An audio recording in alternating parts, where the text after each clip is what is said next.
Alright guys, welcome to today's video. Grant has been down here over the weekend. He's about to leave. Before he leaves, I wanted to give him a quick ride in the Chaser. He's a little too scared to ride in the Skyline. No. You said I would be scared and I just agreed with you, so. Yeah, it still scares me a little bit. Okay, we're going to the Chaser. What is this? Oh, they're pressure washing. Power washing, yeah. We're getting the outside of the doors painted, so pressure washing them before they get painted.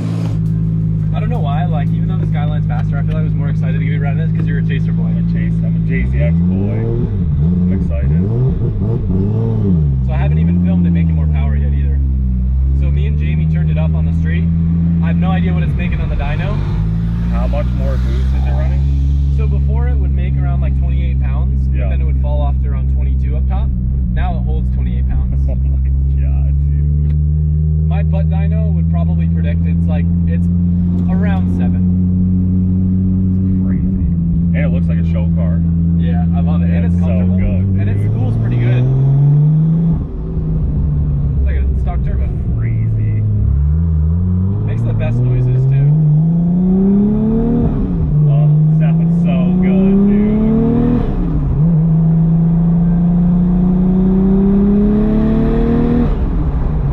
Nice little comfy cruiser. It rides like a stock vehicle. I know. So. Ah! An old teaser. Yeah, a little bit. Oh my god, dude. She's good.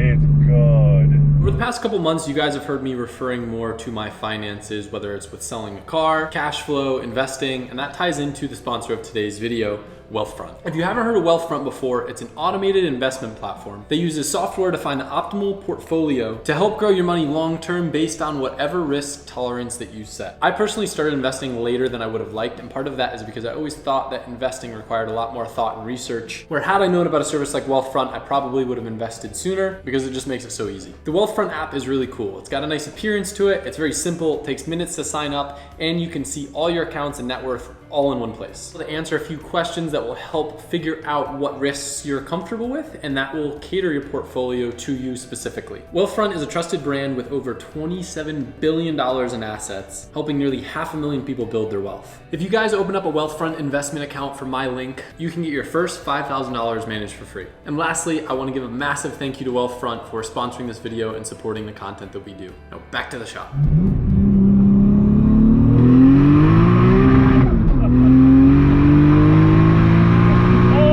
Oh my god, dude. It's ignorant. Third gear is spicy. It's so long and it just keeps going. Oh my god. I love the gearing on this car. Oh. It's good, huh? It's like second, you're like, okay, it's pretty fast. Third, you're like, it's good. Top of third, you're like, so you gonna let up the gas pedal? That's how my brain works too. I start lifting. Yeah. Woo. Dude. It's so drivable. And it didn't like light up in third gear either. No, it hooks. Yeah. So that's crazy, dude. I had it where it dead hooked second before, but because we had a little bit more boost for third, now it spins second a little bit. Yeah. But it's still manageable. Are you ready? We'll do a little 2-3. Yep. Let's go. Good.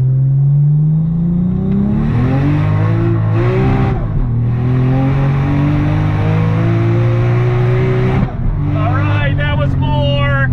Woo! This thing is good, bro. Dude. I can't believe how good the traction is, dude. He said, let's do a 2-3. TJ said I'm a because I never click 4. Don't listen to TJ. I care a lot about what TJ thinks. Alright? I kind of do too. That was for you, TJ. If you watch this, I sent him a video before, and he goes, 4th gear, you never click 4th gear. He watches all the videos. Well, 4th gear in this car is long. Yeah, 4th gear is Spicy. launch speed. Yeah. Oh, it's okay. Yeah, it's an on-off switch. Once you get rolling, she drives Yeah, good. it's fine, yeah. What trans? R54. It's so smooth. I know. Oh, this is so good. I don't know that I've been in the car as a passenger for any pulls. I'm not gonna lie.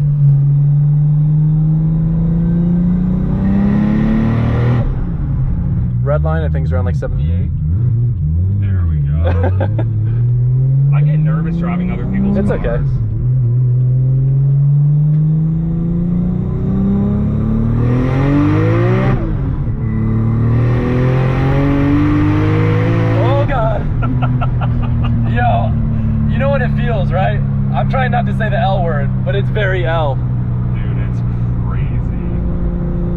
it's so straight too. You might even go as far as to say it's linear. Yeah, is that the word you guys use down here? Yeah, they hate it when we use that L word. Good. Dude, up top from a passenger, it starts like, oh God, when's it gonna stop? That's what I said, like second and the beginning of third is fine for my body, and then the top of third is like, whoa. It almost feels like it's building torque. As it continues, Yeah. yeah, it's crazy. Like instead of being flatline torque, it almost feels like it keeps on making more and more steam as you climb. Sounds so good. I love it. I just can't get over 235s, bro, in the back. Is that what it is? Yeah, That's with dumb. 6 degrees of camber. One more. Dude, the top of third is I know. crazy. That was fun. You know what I love? What? For once in my life, even though it's in your car, I get to watch you be a little scared. 'Cause all you do is make me scared constantly. I get to see it, and it made my weekend. I'm glad that made your weekend.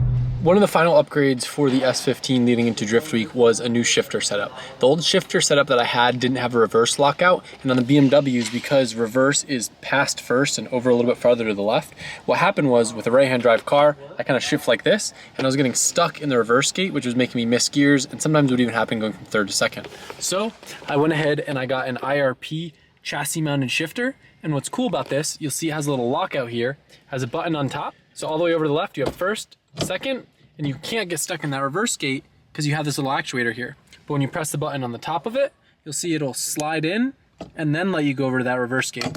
So what I actually did with it too, you'll notice on both sides, so I guess in theory you could mount it either way, but I created a 5th and 6th lockout. So I basically have 1, 2, 3, 4, and I can't even go over to the 5th and 6th gate, so I can never miss shift. Now I press the button when I'm on the street, and I can go over in a 5th, in a 6th, and then back to my 4-speed. So kind of cool, neat little setup, and I like how it has a button on top. Feels real nice and high end.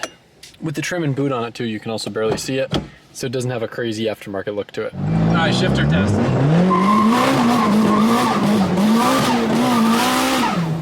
There we go.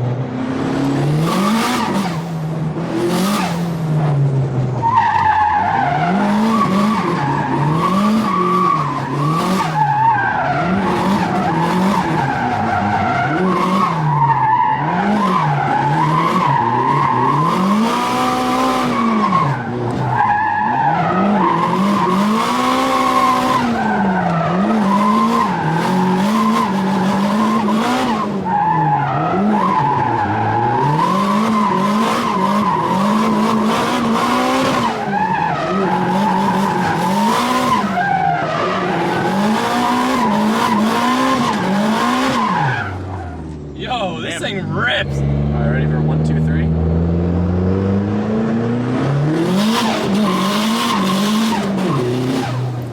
There's long, huh? Yep, a little bit.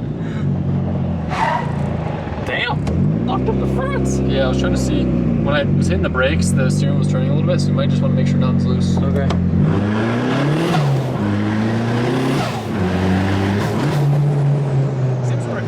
This will probably be your last reminder in a video to get your tickets to the LZ Drift Party that we're having at Englishtown. It's gonna be fun, it's gonna be chill, all the homies doing some driving, doing some hanging out, some partying. This thing's ready to go.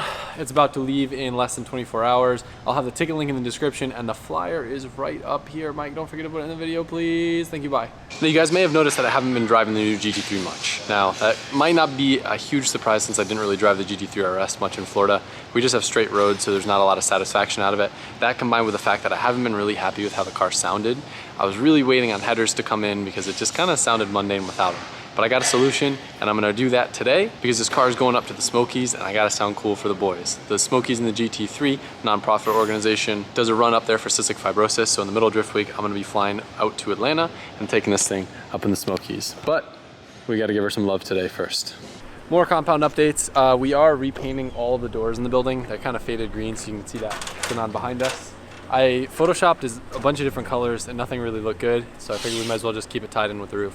On another note, I think I said in the video, I ended up selling the Pajero Mini to Duarte. He didn't like the red, so he had it wrapped pearl white. Look how good it came out. His buddy Jonas from Garage Wraps came by and did it. We got to talking, and that's what kind of inspired me to wrap the R32. The So Jonas is actually here today removing the wrap from the R32. I loved it. It was iconic. It was a cool vibe, and there's a good chance that I might go back to something similar to that at a future point in time. But I want to enjoy that car on the street. Like 3 or 4 years ago, I loved having the flashy like drift car pulling up to the gas station or Starbucks and getting all the attention. Now, I just kind of want to low-key and enjoy my RB28 that makes 800 horsepower to the wheels. So we're going to go with a little bit more of a low-key color. Watch him do the thing.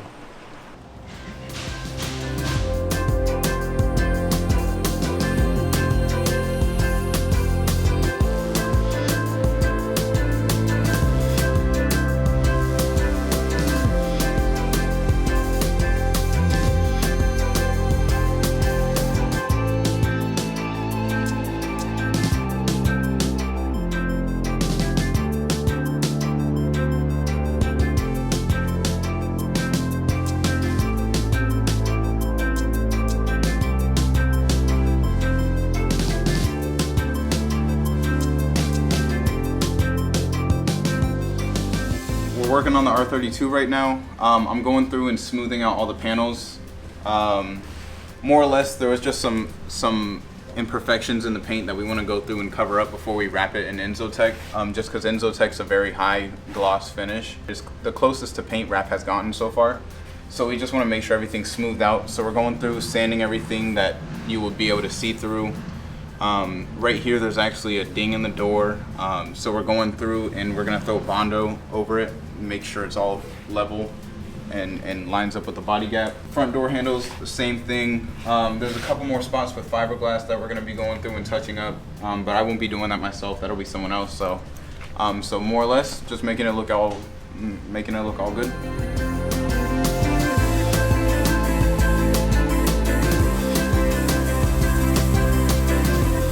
I need the car to sound cooler.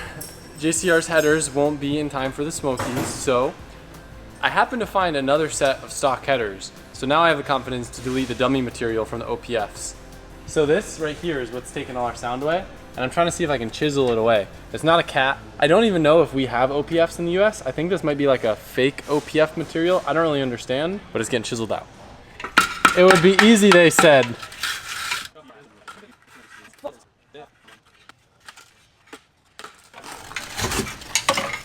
Look at that. Oh, that's why it doesn't sound good.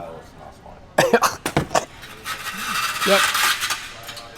Dear EPA and Karens watching this video, I wanted to make it crystal clear we still have the factory catalytic converters. So think twice before you go to the comment section. Look at how nice that colored.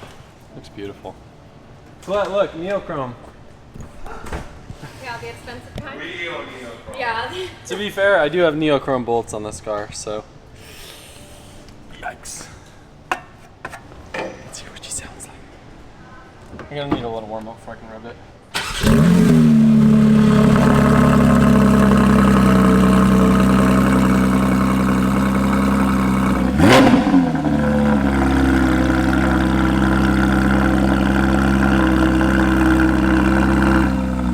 It definitely made a difference. It got so much deeper. Yeah. I feel like,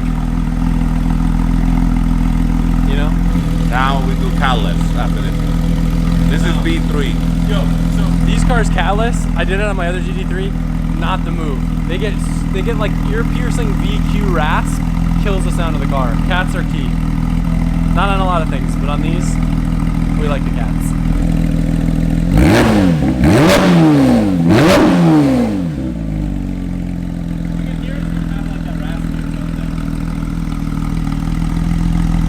If you know, you know.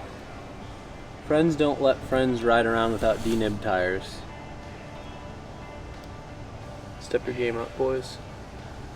So I did just confirm this is not an actual OPF. This is dummy material that they put in the US spec cars, just so they don't have to redevelop the headers and they can use the same stuff that they use over in Europe. So serves absolutely no purpose other than quieting the car down and making it sound dumb. So now let's see if it sounds better. Yeah, would not recommend. Wear long sleeves next time. Me and Johan are like breaking out from that stuff. Lesson learned. Yeah.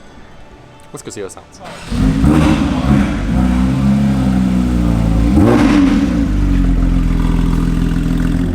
Alright, let's see if we notice the difference just cruising. Seems about the same. It's got a little bit more rasp up top. Yeah. Oh yeah, it's gonna be good. I'm excited to hear this thing echoing off the trees.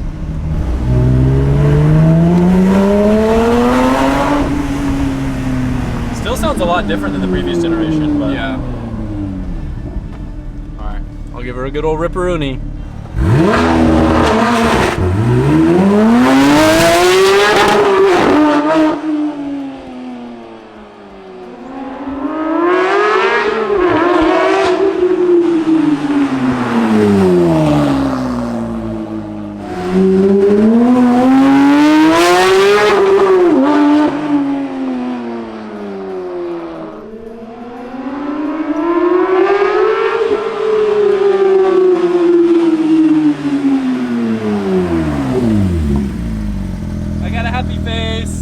Sound very good. It fixed it. It got rid of the it sounded muffled up top before and there was no excitement of pushing the car past a certain RPM. I've found that excitement back in my heart now and I'm excited to drive this car and rage in the Smoky Mountains.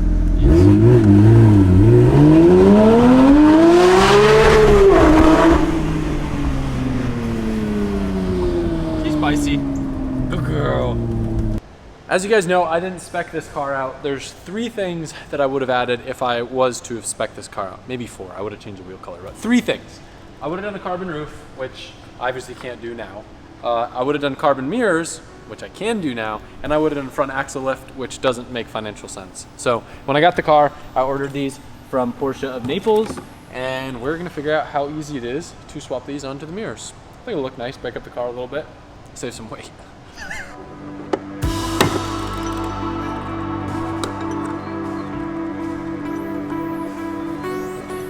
That was terrifying.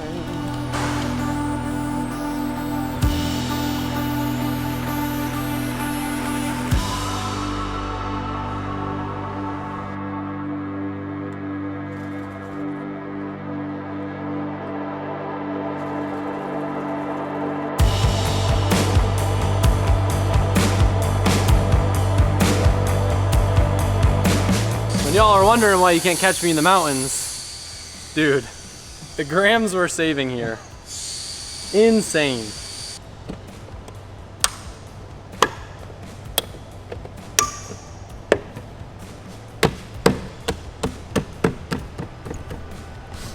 Yeah. Ain't go nowhere. Yeah.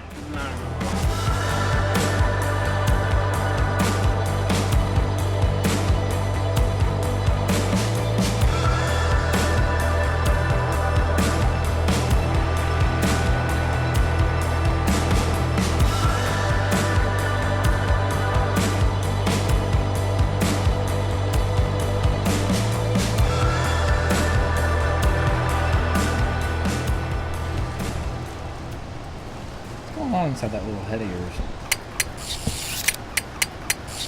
A lot of... You better not put that in the video, Mike, or we're gonna have a problem. Guys, the video's over. I hope you enjoyed it. Make sure you do the things down below that you know makes the algorithm happy. Algorithm's important. Good night. When you said